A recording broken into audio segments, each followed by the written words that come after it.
भारत का।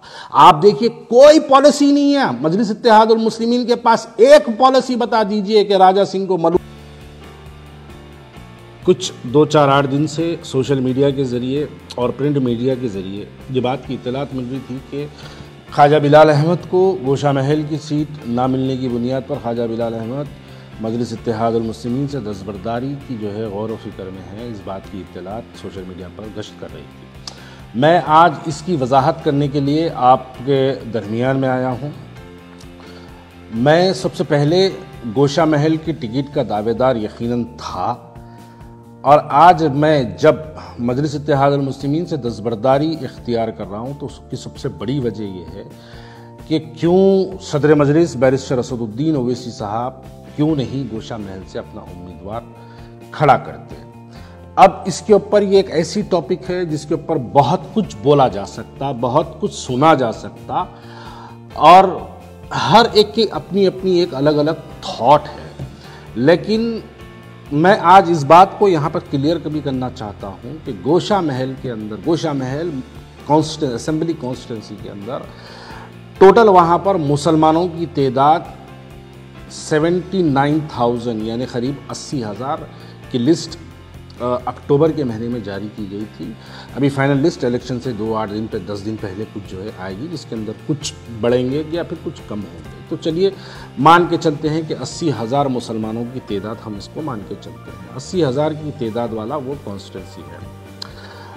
दूसरी बात मैं यहाँ पर यह भी वाज़ेह कर देना चाहता हूँ कि अगर हम माजी में हमारे इंतखाबात को अगर देखेंगे तो मलकपेट जो कॉन्स्टिट्यूंसी है, जहाँ से अहमद बिन अब्दुल्ला बलाला जो पहली मरतबा 2009 में वहाँ से कामयाब हुए थे, वो सिर्फ़ और सिर्फ 30,000 वोट लेके कामयाब हुए थे। बाइकल्ला से वारिस पठान जो पहली मरतबा 2014 के इंतखाबात में कामयाब हुए थे, 25,000 वोट लेके एमएलए बन गए थे। बलाला साहब मैं समझता हूँ 30,800 कुछ वोट थे, वो लेके जो है वो एमएलए बन गए थे। जो कॉन्स्टिट्यूंसी में 80,000 मुसलमान हमारे हैं, उस 80,000 मुसलमानों की कॉन्स्टिट्यूंसी में हम अपना कैंडिडेट क्यों नहीं खड़ा करते।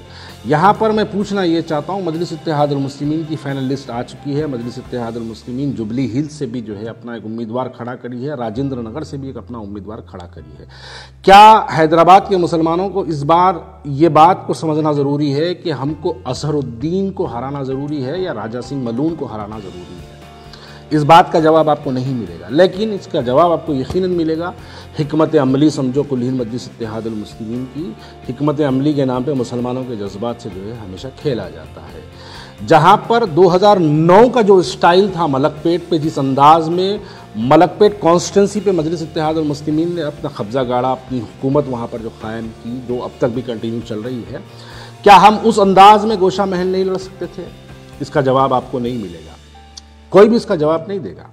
वो मलून दिन बर दिन सरकार की शान में गुस्ताखी करता है, हम मुसलमानों के दिलों को ठेस पहुंचाने वाले बयानात देता है, और मेरी जमात कुल हिंद मजलिस इत्तेहादुल मुस्लिमीन के पास ऐसा कोई प्लान, ऐसा कोई मंसूबा नहीं है कि उस मलून को हराया जाए।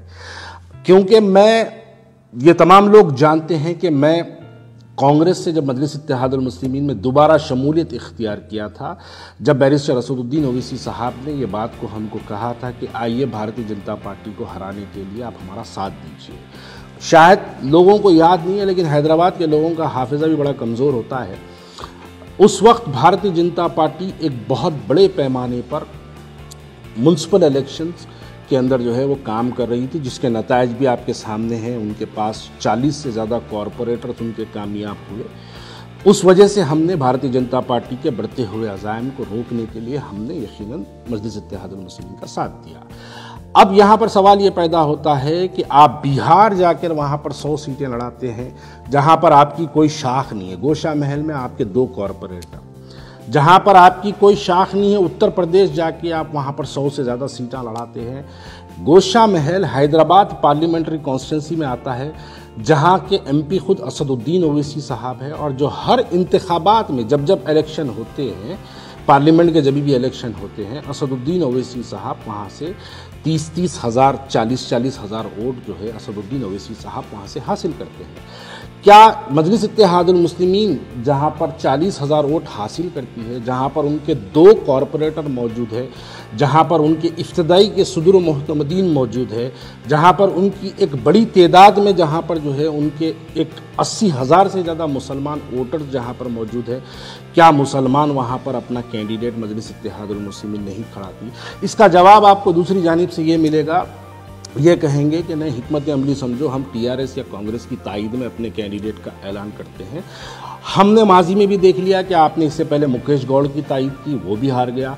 इससे पहले आपने टीआरएस की तायद की, वो भी हार गया। इस मरतबा बीआरएस की तायद करेंगे, वो भी हारेगा।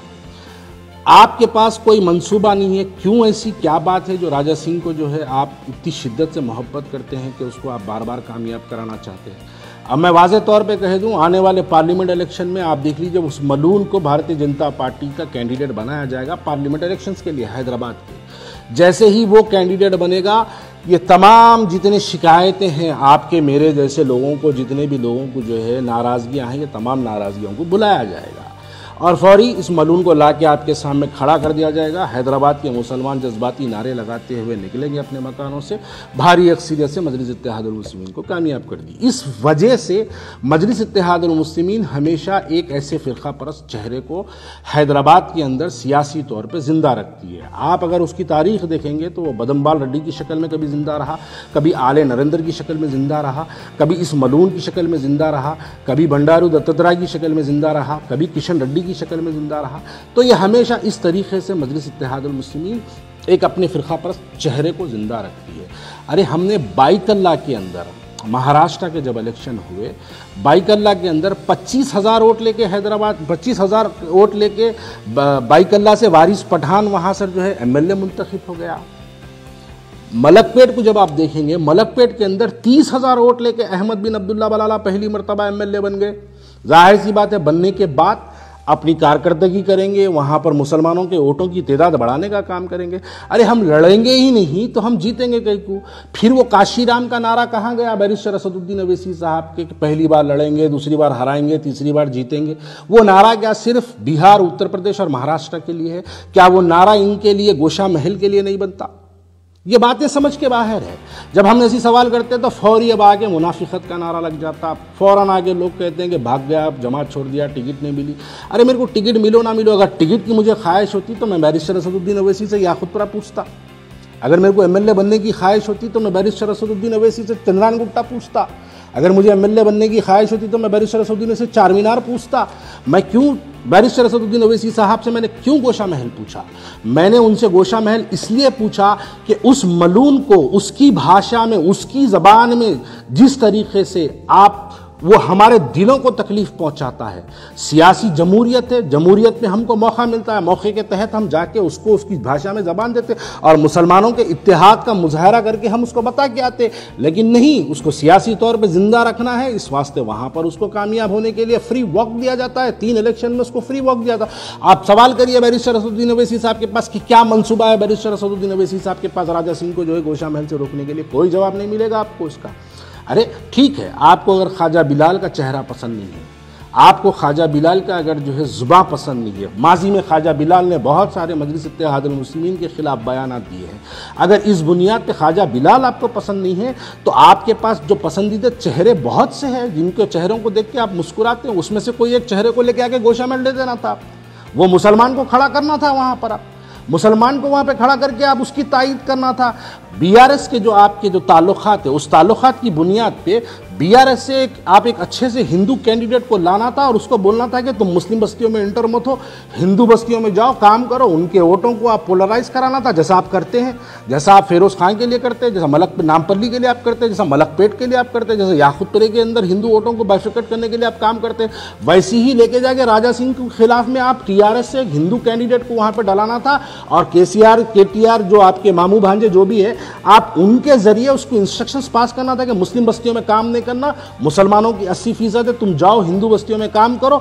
असदुद्दीन अवैसी साहब निकल के अगर गोशा महल में मुसलमान बस्तियों में 80,000 वोटरों के दरमियान में अगर फिर के असदुद्दीन अवैसी साहब पैदल दौरे कर करके अगर मुसलमानों को वहाँ पे जो है बेदार करते, 80,000 में अगर 55,000 भी मुसलमान अगर निकल के अगर मुस्लिम कैंडिडेट को वोट दे दिया तो मैं ये सवाल हैदराबाद की आवाम के लिए छोड़ता हूं, क्या ये मलून हारता नहीं सकता था? अरे जाती पैसा हम लगा देते, लोगों से चंदा मंग के लेके जाके गोशा महल लड़ा देते अगर आप किसी मुसलमान को देते। मैं अपनी जात के तौर पे, अल्लाह के फजलो करम से चंदे की जरूरत नहीं है, मैं अपनी जात से 2, 4, 8 करोड़ लगाता, गोशा महल उसके वो मलून के खिलाफ में इलेक्शन लड़ता और ये बताता कि उसको मुसलमानों का इत्तेहाद ये होता है। लेकिन इसका कोई प्लान नहीं है आपके पास। अब उसकी आप तैयारी कर रहे हैं, उसको लोकसभा में लाने की तैयारी है, इस वजह से उसको वहां पे फ्री वक्त दिया जा रहा है। और ऐसी जमात के साथ रहना मैं नहीं समझता मेरे लिए जो है काबिल फ़ख्र हो। इसलिए इस बुनियाद पर मैं आज मजलिस इत्तेहादुल मुस्लिमीन से दस्तबरदारी का ऐलान करता हूं। मैं मजलिस इत्तेहादुल मुस्लिमीन छोड़ने का ऐलान करता हूं। आगे मैं क्या करूंगा, किसके साथ जाऊंगा भी या नहीं जाऊंगा, या सियासत में रहूंगा या नहीं रहूंगा तो किसके साथ रहूंगा, इसका ऐलान मैं सोशल मीडिया, प्रिंट मीडिया के जरिए मैं हमारे लोगों तक पहुंचाते रहूंगा।